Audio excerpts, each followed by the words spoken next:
Peace, peace, peace. Welcome back to the Revolutionary Wealth Builders YouTube channel where we bring wealth education to the people. This video is going to be real quick. This is going to be a real quick hitter. I want to have a real brief conversation with everybody regarding production versus consumption. I want to welcome all the new subscribers. I want to thank all the new subscribers. Welcome back to everybody who supports this channel.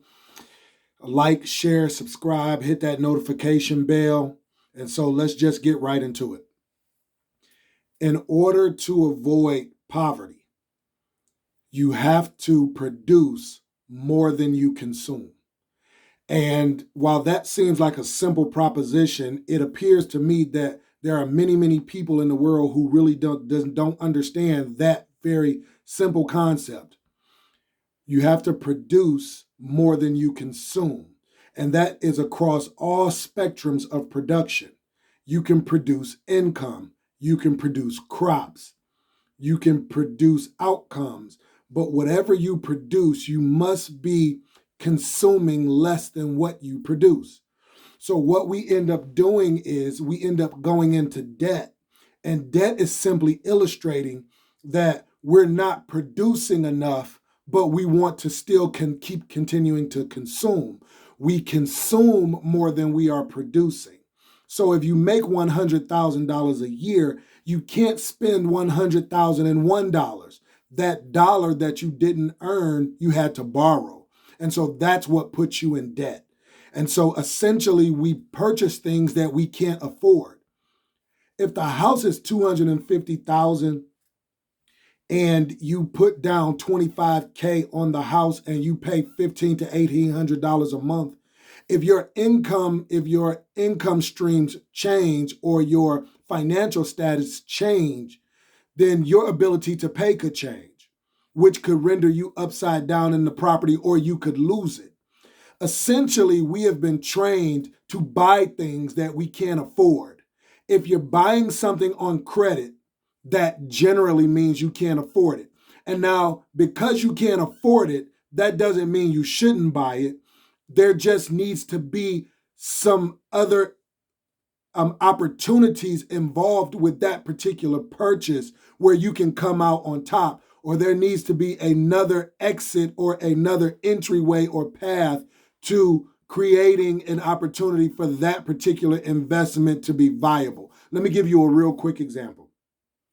When you buy a property cash for 50 grand, the expectation is that the property will appreciate in value. But we call that the icing. If you buy a property for 50,000 cash, what you want is for that property to generate income. So the income stream is the cake. If it appreciates in value, that is the icing. But what we are doing is we're buying assets that are not making us money, and we want these assets to just grow in value, and we want the icing without the cake. So I'm going to repeat that. We want to purchase properties that give us income, which is the cake, and then the appreciation of that asset is the icing. We're doing it wrong. So when you buy a home to live in, and it is providing you shelter, that is a necessity. But you don't have to pay $250,000 for it. You don't even have to buy it on credit. You can buy a $40,000, $50,000 house in a mediocre neighborhood and make that property one of your nest eggs because you own it outright. So you know you're sleeping on $40,000 or $50,000 every night. And if the neighborhood is not that desirable, then you make that neighborhood better with your presence by educating the young people in that community, by investing in that community. But I don't want to get off topic. When we purchase things on credit beyond our ability to earn, we are consuming more than we produce. When we buy a Hellcat for $65,000 and we work at the grocery store or we work at Little Caesars Pizza and we only bring in $2,000 a month, that is consuming more than we produce. And it's important that we understand that. We can't It's a simple mathematical equation. If we produce 1,000, we can't consume 2,000. This is what gets us into trouble financially. This is what creates poverty. This is what creates moving backwards in your finances. This breaks up households, consuming more than you produce. And so, if you want to consume more, you must produce more. Let's use crops, for example. If you produce 10 ears of corn, you can't eat 15 ears of corn because you didn't produce 15. You only produced 10.